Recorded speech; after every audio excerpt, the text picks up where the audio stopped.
All right, we're talking Tunkhannock area girls basketball. Dan Williams, the head coach, with us. Coach, let's talk about the squad this year. You know, number wise, where you at, and as far as the girls getting after it and trying to be, a better team. And I appreciate it. I mean, our numbers. I kind of want more and more kids to be interested in it. It's harder because I think the number of kids at Tunkhannock is contracting. So.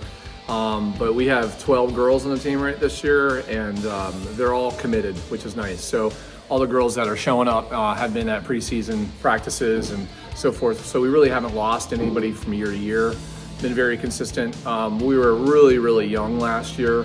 We were replacing essentially 5 starters. So coming into a new coaching position with that last year, I realized that we were going to take our lumps.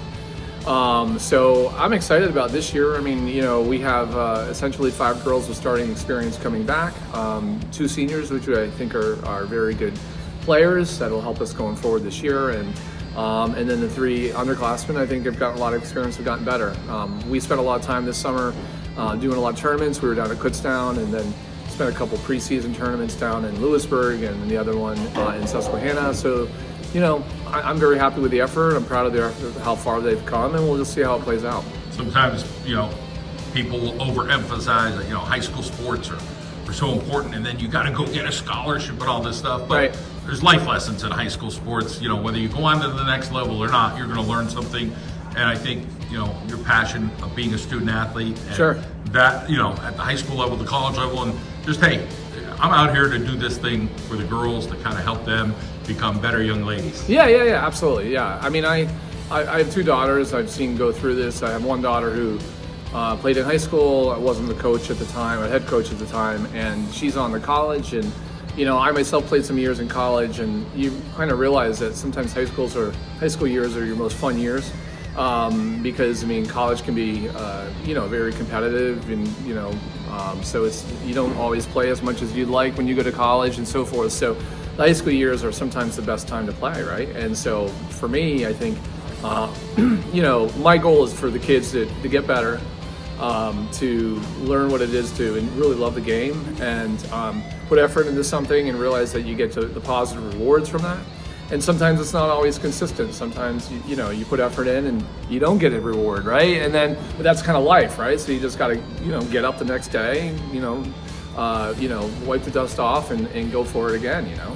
So yeah, a lot of great stuff in sports. Logistics of, hey, you're a professional, you're a busy guy during the day, you got something that's very important going on. Yeah. It's like most people, right? Sure. But then you're doing this, and it's like, hey, you might get a parent yelling at you, you might, whatever it is. Sure.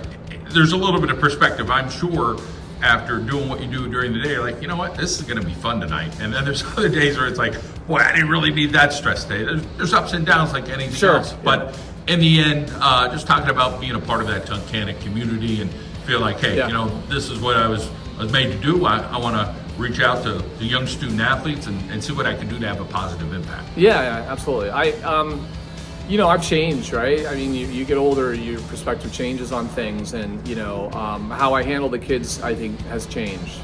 I'm a little bit more patient in my critiquing. I'm a little bit more long pictured when I view situations versus just the acute here and now of correcting something. I sort of think a little bit more broadly, having coached and handled kids for a while. So I think I've gotten better as a coach, and so hopefully that'll play out over time. And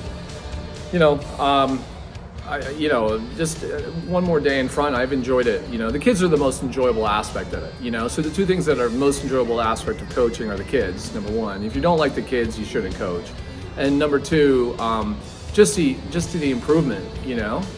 So I've been blessed to be on really good teams, and I've been unblessed in terms of being on awful teams, and those 2 experiences, there's the most valuable things that I learned was the getting better, right? That's the most enjoyable aspect, the challenge of the getting better. So I kind of look forward to that. So it's it'd be great to be coaching some of the more advanced teams in the area, but at the same time, what can you do as a coach to help kids? 4 wins, 8 wins, 12 wins, whatever the wins are. Sure. It's about seeing these girls from A to B, where they could go, Yeah. fulfilling individual goals, but more important picture is the team goals. What do you like about this team this year to say, hey, I think we can take a step in this area because we're playing with heart, we have good energy, we worked hard over in the off season? Yeah, I mean, I think I've seen continued development of the girls over through the summer. It ebbs and flows a little bit, depends on who shows up and who doesn't show up, but I've seen continual improvement of the group. And so we were, so many factors come into play about how you play, right? So last year I might have had 4 kids who could have started on a varsity basketball floor. I think this year now I have 7 kids who could probably play on a varsity basketball floor. So what I do as a coach is much different. I can press now. I can run a more up-tempo game. I couldn't do that last year, just because I didn't have the numbers and I had injuries, and I had to play it a way that might get my kids to survive the game. So much different with that, and so we're looking forward to just we have a little bit of a better schedule for us because we dropped from the Division I down to Division II. So I'm not playing the bigger schools. Tunkhannock's really has a big contraction in terms of our population.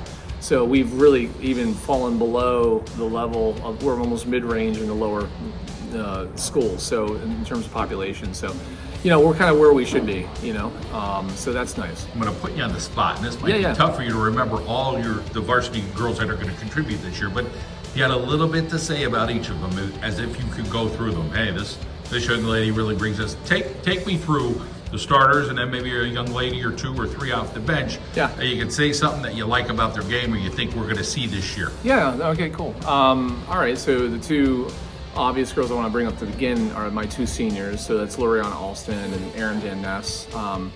So Luriana is our center post that's been developing over the last few years. She's really come into herself. She was our leading scorer last year.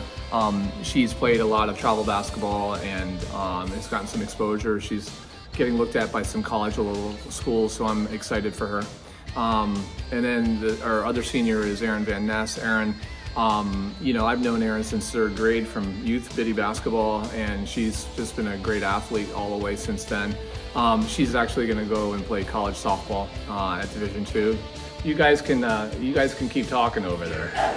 You got all quiet on me. I'll listen in. Yeah, right. I'll listen in, right? Yeah. So she's gonna go play Division II college softball at Lock Haven. So she's an athlete.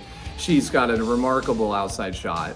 So she, I think, set the record last year in terms of the number of threes in the season at Tunkhannock, and I think she only played half the season because of an ankle injury. So she's quite a good shooter. The next down the list would be my daughter, Olivia. Olivia, she reminds me a little bit of myself. She's quick. She's got the best handle on our group in terms of her ability to ball handle. She's still figuring out her confidence level, I think, which I think will go a long ways towards her game improving. And so I think once she gets more comfortable and more confident as she gets older, she'll show some of the skills that she has. I have the remaining group would be my sophomores. One would be Aaliyah Fox and Mackenzie Gregory. Both are what I would call, tough as nails kids. They're the ones who kind of like go to the basket hard, rebound hard, box out hard, make good passes, help break the press, hit the shots that you need. So I'm really hopeful that they keep developing their games. Both of them have improved over the last couple of years.